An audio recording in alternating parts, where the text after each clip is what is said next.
Happy birthday Tarika. Thank you Shreya. Thank you. Many happy returns of the day. Thank you Siddharth. बहुत खूबसूरत फूल है। श्रेया की choice है। हाँ वो तो है, श्रेया की चॉइस तो कभी गलत हो ही नहीं सकती। हाय सिद्धार्थ। हेलो। हाय श्रेया। हाय पूर्वी। काफी देर कर दी आने में। थोड़ा ट्रैफिक मिल गया रास्ते में। अरे फ्रेडी सर, ये गपागप खा रहे हो? आप तो बोले थे डाइटिंग कर रहे हो। डाइटिंग ही तो कर रहा हूँ। इसके पहले तो मैं 5-5 प्लेटें एक साथ खा जाता था। क्या बात कर रहे हो? हमारे प्लान पे तो पानी फिर गया अभिजीत। अरे ऐसे कैसे? कुछ ना कुछ तो करूंगा मैं। कैसे? हृदय, उस कमरे में तुम्हारा कोई वेट कर रहा है। मेरा वेट कर रहा है? हाँ। कौन? तुम जाओ तो सही। अरे जाओ।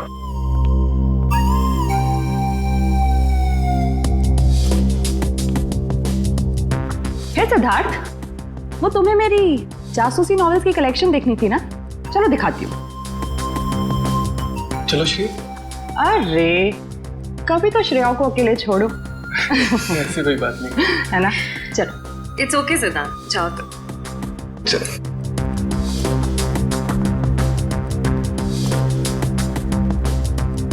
अरे श्रेया तुम यहाँ, वहाँ कमरे में कोई तुम्हारा वेट कर रहा है। कौन? अरे जाओ देखो तो सही। अरे सर।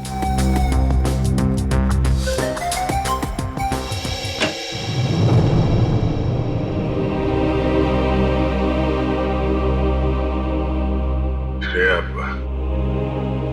अच्छा किया तुम सिद्धार्थ को अपने साथ यहाँ ले आई। I am very sorry. उस दिन मैंने आपके साथ बहुत बुरा बिहेव किया था।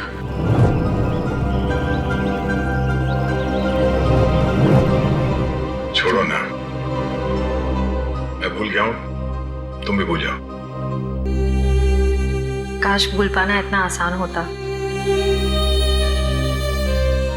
जिंदगी कितनी सिंपल हो जाती है।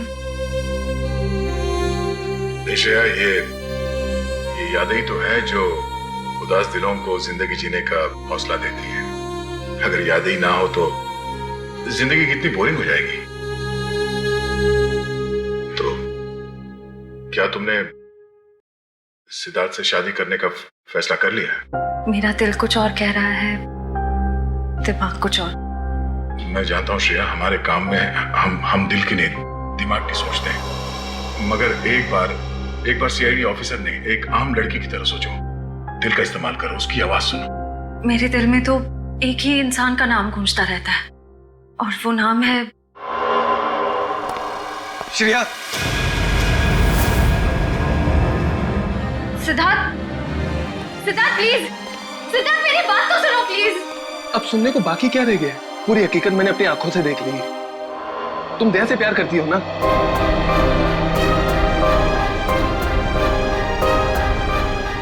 सिद्धार्थ, मैं इस बारे में तुमसे बात करने वाली थी। की क्यों नहीं? सिद्धार्थ, काम इतना होता है, मौका ही नहीं मिला मुझे। मौका नहीं मिला? I just can't believe I heard that. Siddharth please मेरी बात तो सुनो। ये इतना आसान नहीं हो के। मैं आपको मेरी जगह रखकर तो सोचो, फिर पता चलेगा मैं किस अग्नि परीक्षा से गुजर रही हूँ।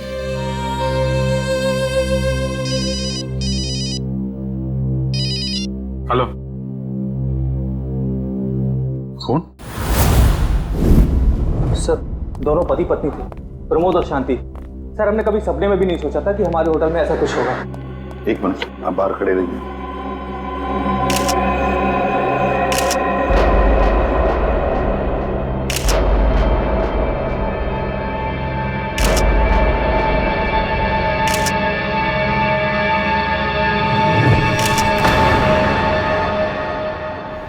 माय गॉड, दोनों की लाशें ऐसी इस अवस्था में।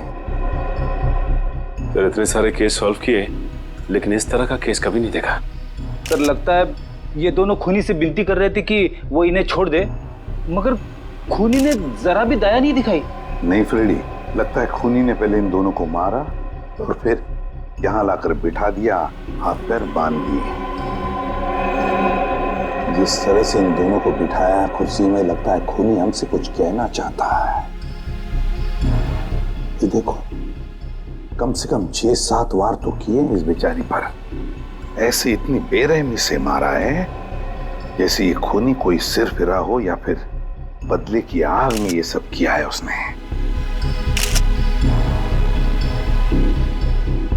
My God. सर, इस प्रमोद की पीठ पे भी वार किया गया है।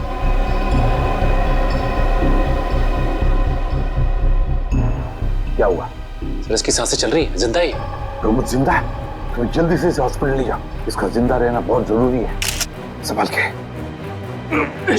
चलो। आजा।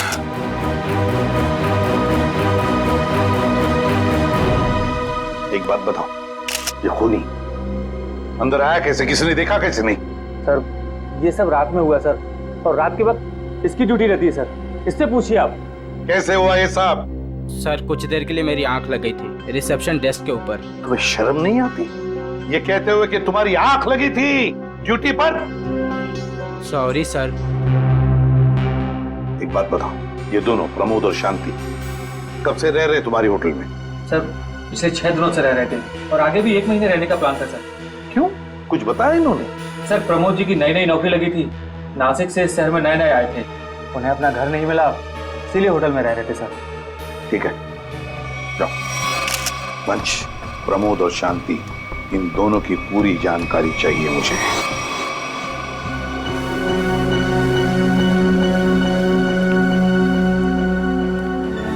हाँ सचिन, ये प्रमोद कैसा है? सर, डॉक्टर ने ऑपरेशन शुरू कर दिया है, थोड़ी देर में पता चल जाएगा सर। लगता है सचिन, ये खूनी शांति को ही मारने आया था, प्रमोद को नहीं। देखो ना, उसने प्रमोद पर सिर्फ एक ही वार किया और फिर देखा तक नहीं कि वो जिंदा है या मर गया।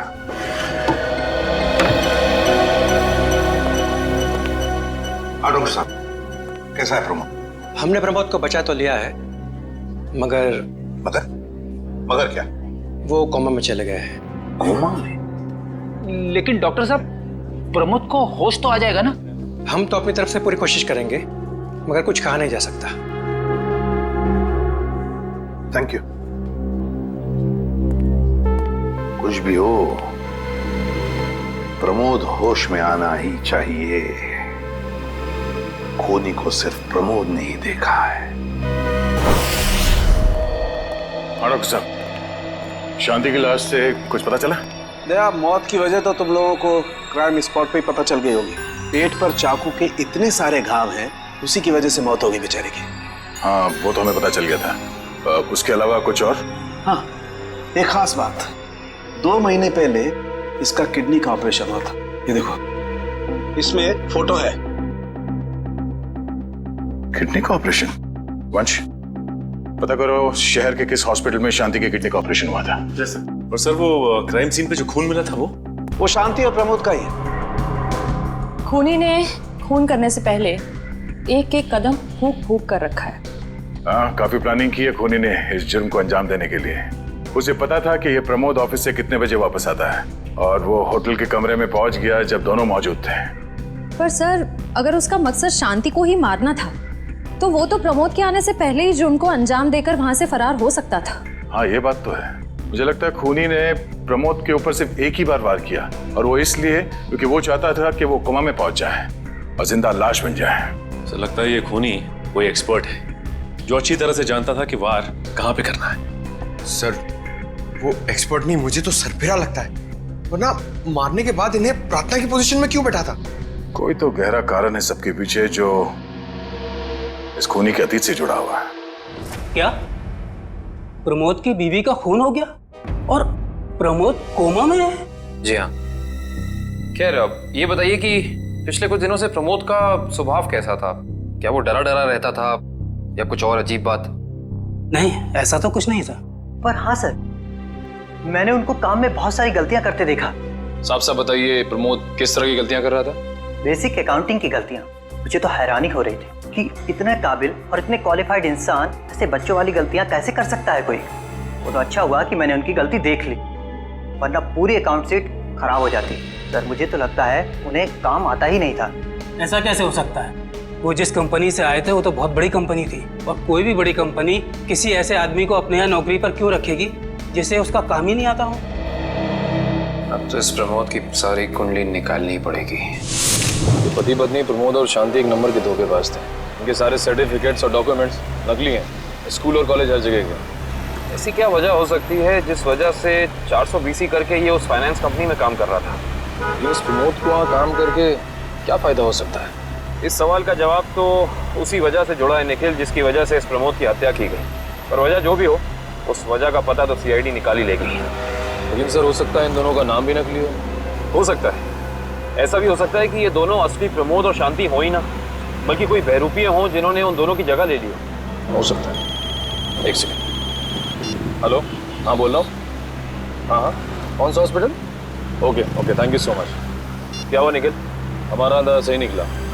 2 महीने पहले पुणे की मोती हॉस्पिटल में इस प्रमोद की पत्नी का एक ऑपरेशन हुआ था। वहाँ प्रमोद की पत्नी का नाम शांति नहीं बल्कि विनीता लिखा हुआ है। विनीता? मोती hospital, Pune.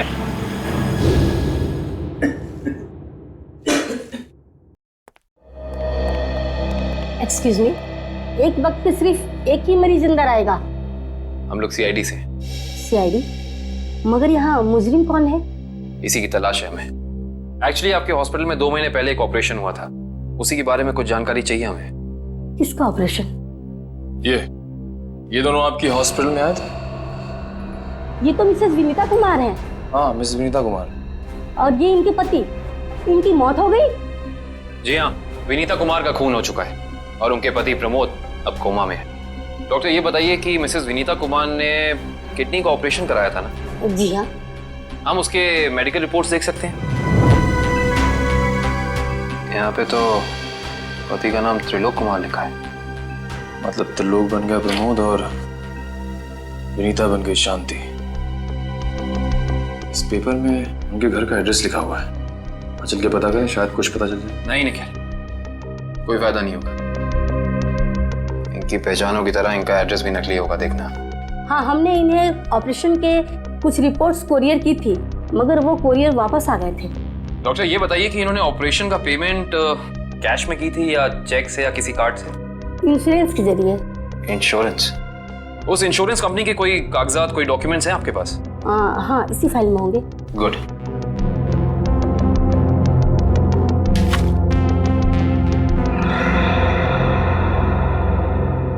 Base health insurance, जरा विस्तार से समझाइए। अगर आप अपने पैसे वापस लेने आए हैं तो भूल जाइए, क्योंकि जब तक अदालत अपना फैसला नहीं सुना देती तब तक हम किसी के रुपए वापस नहीं कर पाएंगे। पैसे वापस लेने नहीं, इंसाफ करने आए हैं। हम लोग सीआईडी से हैं। ओह, तो हमारी शिकायत सीआईडी वालों तक भी पहुंच गई है। शिकायत? ऐसा क्या कर दिया आपकी इस कंपनी ने? हमारी कंपनी ने नहीं, उस त्रिलोक ने आसमान की तरफ प्रगति करती हुई हमारी कंपनी के नाम को रातों रात मिट्टी में मिला दिया और हमें दिवालिया कर दिया उसने। त्रिलोक?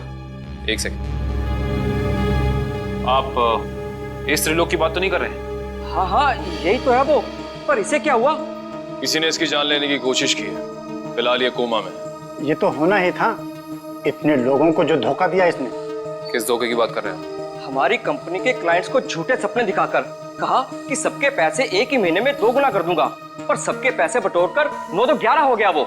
और क्लाइंट हमारी कंपनी से पैसे वापस मांग रहे हैं। बैंकक्रप्ट हो गया। इतने सालों से कंपनी की बनी बनाई इज्जत मिट्टी में मिल गई। खोए हुए पैसे और खोई हुई इज्जत तो फिर से कमाई जा सकती है, पर खोई हुई जान तो वापस नहीं आ सकती ना। क्या त्रिलोक ने किसी की जान भी ली है? हाँ, हमारी कंपनी के सीईओ अनुज जी, जो कि सदमे को बर्दाश्त नहीं कर पाए और दिल का दौरा पड़ने से उनकी मौत हो गई। कहीं ये सारा हमला अनुज जी का कोई करीबी तो नहीं कर रहा है? अनुज जी की मौत का बदला लेने के लिए? हो सकता है। अनुज जी के परिवार में कौन कौन है? उनकी पत्नी सुधा, जो कि अभी सदमे में है, और उनका बेटा विक्की। विक्की? इस विक्की का फोन नंबर दीजिए जरा। विक्की के फोन का सिग्नल यहीं आसपास बता रहा है। मूविंग है। अच्छा, अभी भी मागाधीर रोड की तरफ मुड़ा है। मागाधीर?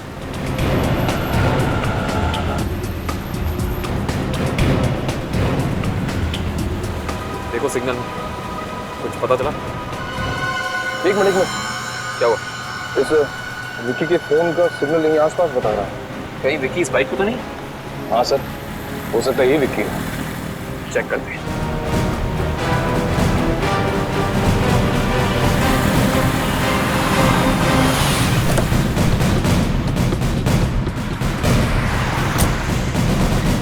सुनो भाई साहब, तुम ही विकी हो? हाँ, और ये क्या बदतमीजी है?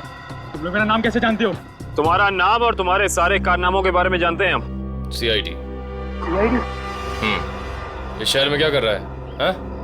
कुछ काम था और तुम लोग मेरा पीछा क्यों कर रहे हो? बकवास बंद कर। दो खून करके भाग रहा हो, कह रहा है सीआईडी पीछा क्यों कर रही है? मैंने कोई खून नहीं किया है। अच्छा, त्रिलोक और विनीता का खून नहीं किया तुमने? त्रिलोक और विनीता मर चुके हैं? ड्रामा बनकर अपना पूरा इतिहास है तेरा हमारे पास। उन दोनों ने तुमसे तुम्हारे पिता को छीना, उसका बदला लेने के लिए तुम यहाँ आए हो उनके पीछे। हाँ, मैं बदला लेने जरूर आया था, पर मैंने उनका खून नहीं किया। देख, सच बोल दे, समझा? नहीं अपनी शक्ल नहीं पहचान पाएगा। मैं सच कह रहा हूँ। मैंने किसी तरह उनके बारे में पता किया। मैं उनके होटल भी गया था, मगर जैसे मैं उनके कमरे की तरफ जा रहा था, मैंने उनके कमरे में एक आदमी को जाते हुए देखा। कौन सा आदमी था वो? उसके चेहरे को ठीक से देख नहीं पाया मैं। तुम्हें जो भी याद है, जितना भी याद है, साफ साफ बताओ। कद लगभग 6 फीट, ओवरकोट पहना हुआ था उसने, और उसके बाल लंबे थे यहाँ तक। हाँ, और उसने एलिगेटर शूज पहने हुए थे। Alligator shoes? हेलो, एक और खून?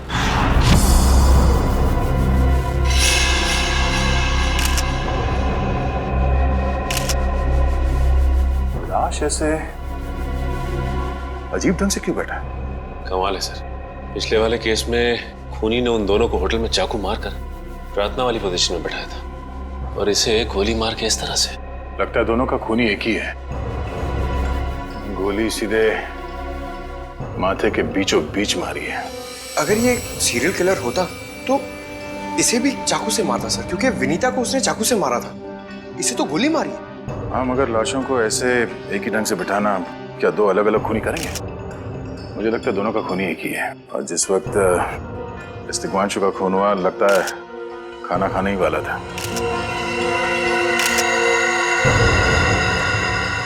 तो यहाँ पे दूसरी प्लेट भी पड़ी है, कहीं ऐसा तो नहीं कि ये दिग्वांशु की बीवी के लिए थी? मैम साहब तो एक हफ्ते के लिए गाँव गई हुई है, एक हफ्ते के बाद लौटेगी।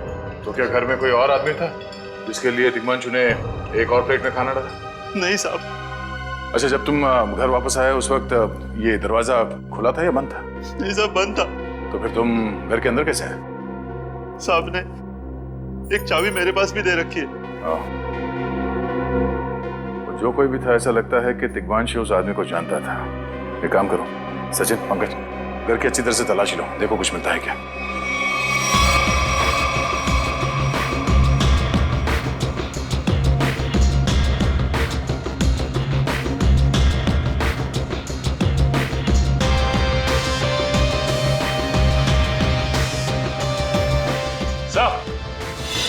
हाँ सचिन,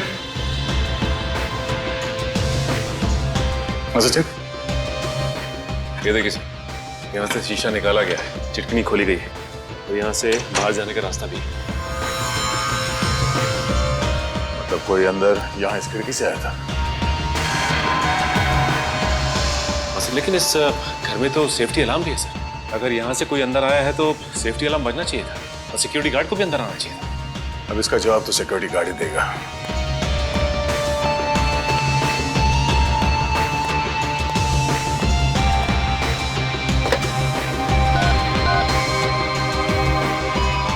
हेलो सिक्योरिटी। अच्छा, आज दोपहर को दिग्वांशु जी के घर से अलार्म बजा था? बजा था। तो फिर आप चेक करने के लिए उनके घर पे क्यों नहीं आए? ओ आई सी, पिछले हफ्ते भी? ठीक है, थैंक यू। क्या बोला सर ये सिक्योरिटी वाला?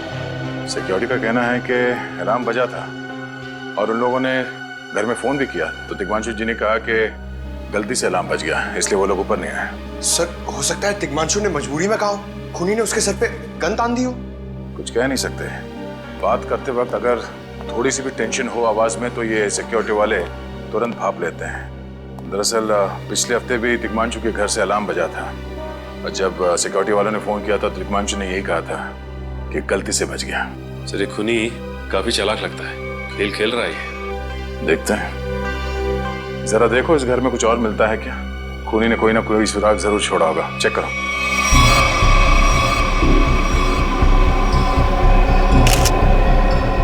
सर एक मिनट सर।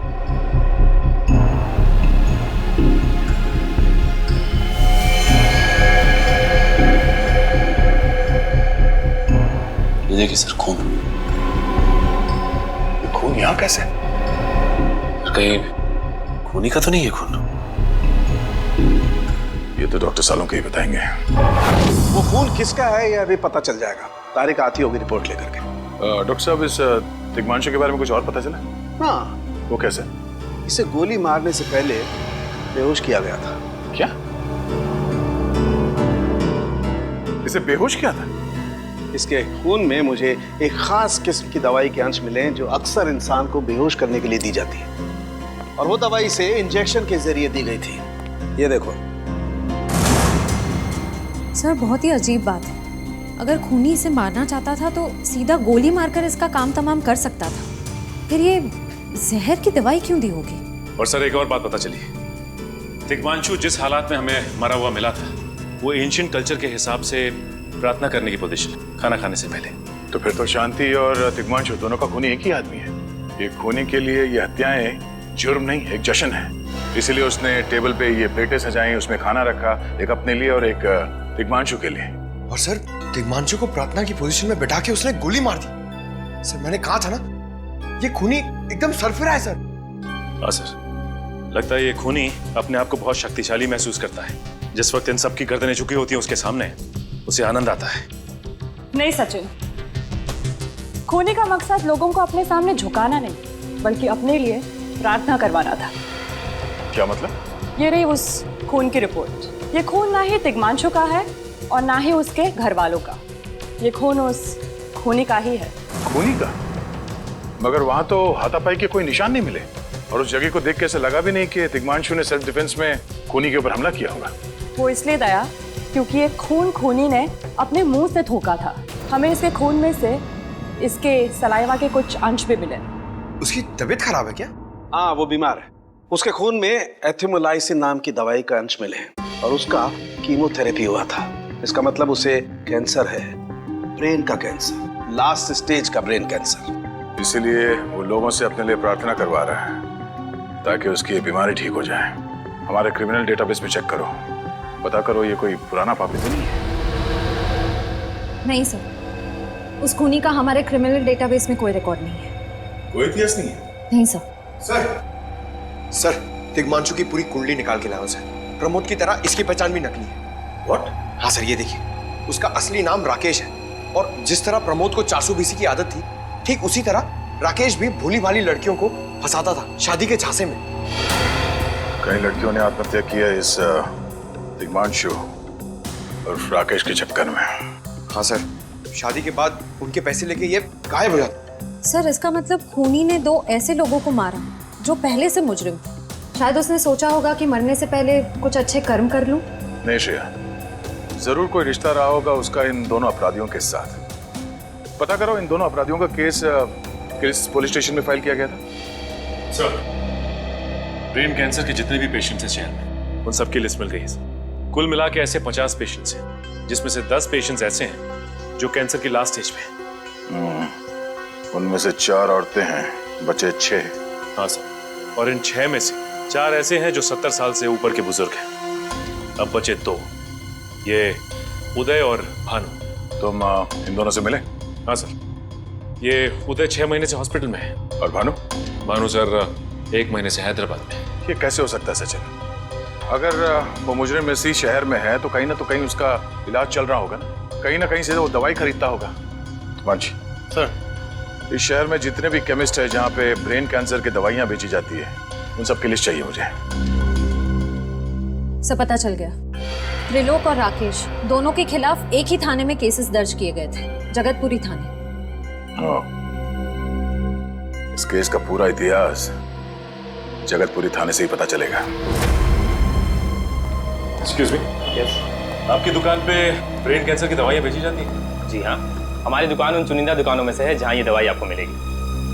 वैसे ये दवाइयाँ बहुत कम लोग खरीदते होंगे नहीं? जी बहुत महंगी है एक्चुअली। अच्छा, जो लोग ये दवाइयाँ खरीदते हैं उनकी लिस्ट मिल सकती है हमें?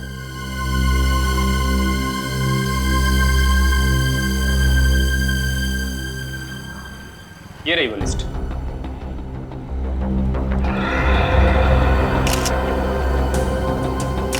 तपन, उदय और नितिन, ये तीनों लोग तो उस मरीज की लिस्ट में थे। अच्छा, आपको पूरा यकीन है कि इनके अलावा और कोई नहीं आता ये दवाई लेने के लिए? जी नहीं, लेकिन हो सकता है कोई गैर कानूनी तरीके से ये दवाई खरीद रहा हो। ये दवाइयाँ काफ़ी महंगी है ना, आम आदमी इसका खर्चा नहीं उठा सकता। अच्छा, आप किसी ऐसे आदमी को जानते हैं जो ये गैर कानूनी काम करता है? एक आदमी है, आंद्रे नाम है उसका। प्यार से लोग उसे एंडी कहते हैं। ये जो ज्वाला रोड पे पब्लिक पार्क है ना, अक्सर वहीं मिलता है। ऐसा? आप सीआईडी से ही हैं ना? हाँ, हमारी बात शायद आप ही से हुई थी। साहब बताइए, कांस्टेबल सुनील आपके लिए क्या कर सकता है? सुनील जी, हाल फिलहाल में इस रिकॉर्ड रूम में कोई चोरी वगैरह हुई थी क्या? चोरी नहीं तो सर, अब यहाँ भला कोई चोरी कैसे करेगा? सुनील, फिर आप एक हेल्प कर सकते हैं हमारी। हमें 2 मुजरिमों की फाइल चाहिए। एक का नाम है त्रिलोक कुमार और दूसरे का राकेश भिवेन। एक मिनट सर, क्या नाम बोले? राकेश? राकेश भिवेन।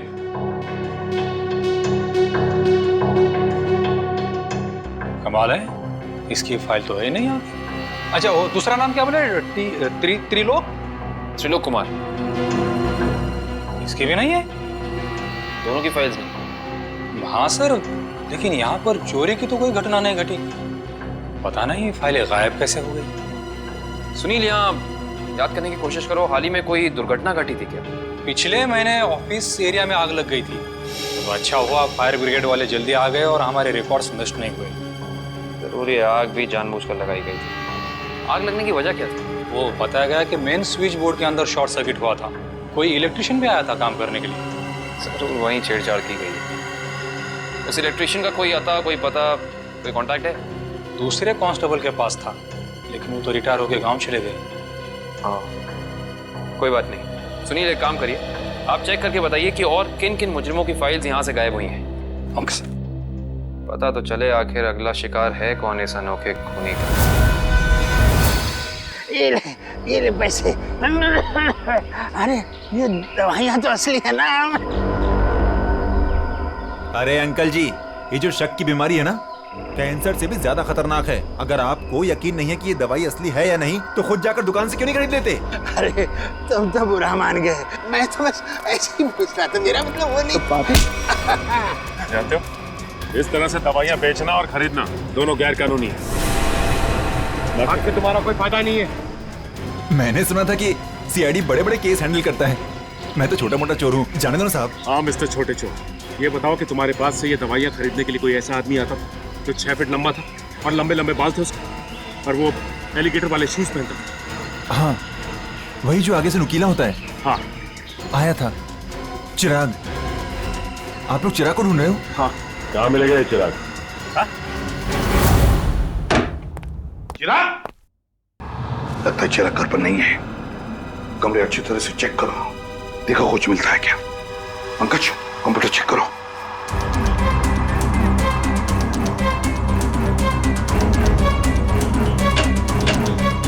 सर, ये देखिए, पूरी अलमारी गन्स और चाकू से भर रखी इस चिराग ने। My God. सर, हाँ, अंदर के कमरे में से ये खून से भरे हुए कपड़े मिले। पुलिस रिकॉर्ड रूम से फोन है। देखो। हेलो जी, कहिए।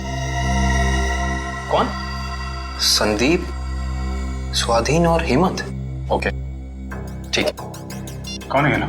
सर, त्रिलोक और तिग्मांशु की तरह इन तीनों की फाइल भी चोरी हुई है पुलिस रिकॉर्ड रूम से। मतलब अभिजीत, अब ये चिराग इन तीनों में से किसी एक को मारने वाला है। सर एक सेकंड, ये देखिए सर, इस कंप्यूटर की फाइल में इन तीनों की फाइल है। सर, ये तीनों भाई हैं और बदमाश भी हैं, और इन्होंने 3 खून किए हुए हैं सर। यहाँ पे 2 एड्रेस है।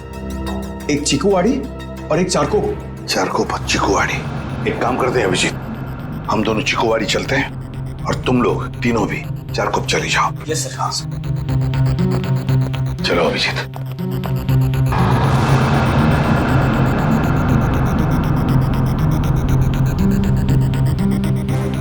क्या हुआ सर?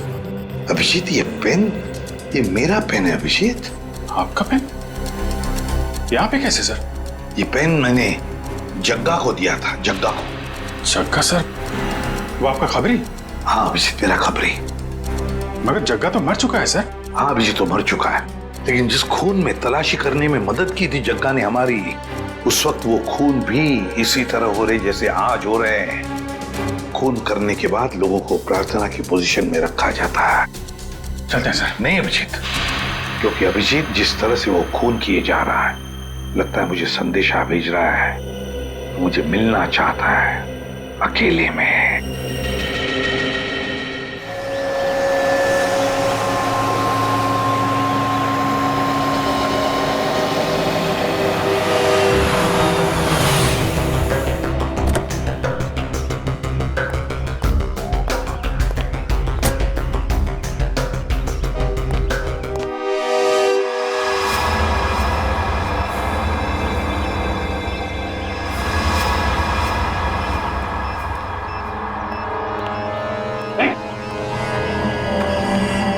प्लीज हमें बचा लीजिए, किसी तरह हमें मार डालेगा। घबराओ मत, मैं इसे भी प्रद्युम्न हूं, कुछ नहीं होने दूंगा तुम्हें। इनकी बातों को ज्यादा सीरियसली मत लेना, इन्हें तो झूठे वादे करने की आदत है, और इतनी बड़ी बड़ी बातें करने से पहले एसीपी जरा मेरा इंतजाम तो देख लो। बस रिमोट के इस बटन को दबाना है और ये तीनों हमेशा के लिए बूम धरती से गायब। क्यों कर रहे हो तुम ये? क्या गलत कर रहा हूँ? हाँ बोलो। पर ये तीनों तो वैसे भी कानून से भागे हुए अपराधी है ना, तो इन्हें मारकर क्या गलत कर रहा हूँ मैं? इन्हें सजा देने का हक तुम्हारा नहीं, सिर्फ कानून का हक ही है। बस यही तो प्रॉब्लम है, जब तक तुम कानून में हो कुछ नहीं हो सकता। क्या क्या चाहते हो तुम मुझसे? पहले अपनी ये गन मुझे दो।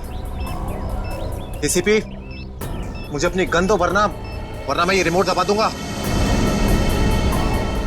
एसीपी मैं 3 तक गिनूंगा।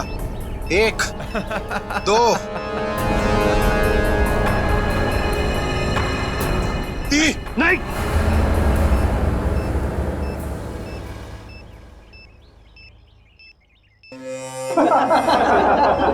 बहुत अच्छे, बहुत अच्छे। तो तुम जानना चाहते थे ना कि मैं तुमसे नफरत क्यों करता हूँ? जग्गा खबरी का नाम ध्यान है? याद है मुझे, मैं उन्हीं का बेटा हूँ। पता चल चुका था मुझे। एसीपी तुमने मेरे पिताजी से वादा किया था ना कि तुम उनका बाल भी बाका नहीं होने दोगे, फिर क्यों नहीं बचा सके उन्हें? बोलो। देखो चिराग, तुम्हारे पिताजी की मौत का बोझ आज भी मेरे दिल पर है। बंद करो ये तुम्हारा नाटक। उस वक्त कहाँ थे तुम जब मेरे पिताजी की मौत के बाद मैं और मेरी माँ दर दर की ठोकरें खा रही थी? खाने के पैसे तक नहीं थे हमारे पास। तो तुम मेरे पास चले आते, मैं कुछ मदद कर सकता था तुम्हारी। क्या कर लेते तुम? हाँ, सिवाय झूठे वादों के। तुम्हें पता है एसीपी, मुझे कैंसर है, आखिरी स्टेज, और ये इसीलिए क्योंकि मेरी माँ के पास पैसे नहीं थे मेरे इलाज के लिए। मैं तुम्हारा दुख समझ सकता हूँ चिराग, तुम्हारी तकलीफ समझ सकता हूँ, मगर इन तीनों ने क्या बिगाड़ा है तुम्हारा? तुम इन तीनों की जान बचाना चाहते हो? हाँ। तो तुम्हें अपनी बलि देनी होगी। क्या मतलब? मतलब तुम्हें इस बिल्डिंग से छलांग लगानी होगी, ताकि फिर कोई जग्गा खबरी सीआईडी का शिकार ना बने।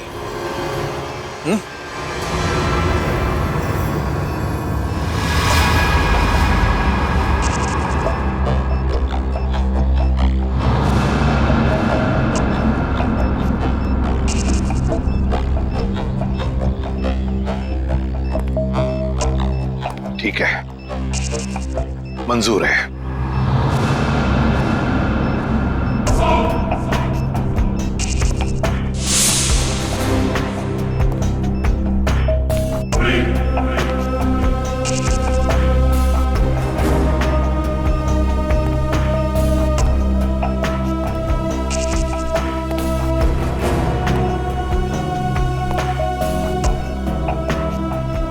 चढ़ो एसीपी, चढ़ो।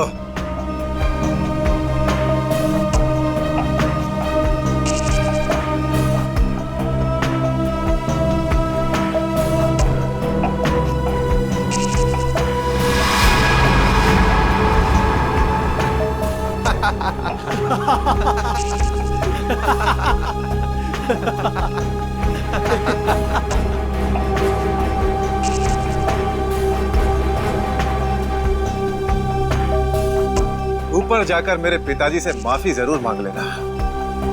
क्या हुआ? मौत को इतना नजदीक देखने से पांव कांपने लगे? एसीपी आज तक अपनी मौत को अपनी हथेली पर लेकर ही चला है, समझे? मौत से कभी डरा नहीं है वो। इतनी बड़ी बड़ी बातें, अब बातों का वक्त नहीं है, अब एक्शन का वक्त है। कूदो एसीपी, छलांग लगाओ और अपनी ये बेहतरीन जिंदगी को अलविदा कह दो। चलो। 1 मिनट, मैं जरूर कूदूंगा, लेकिन तुम पर कैसे विश्वास कर सकता हूं कि मेरे कूदने के बाद तुम इन तीनों को छोड़ दोगे? तुम्हारे पास और कोई चारा भी नहीं है। कूदो एसीपी, वरना मैं इस रिमोट का बटन दबा दूंगा।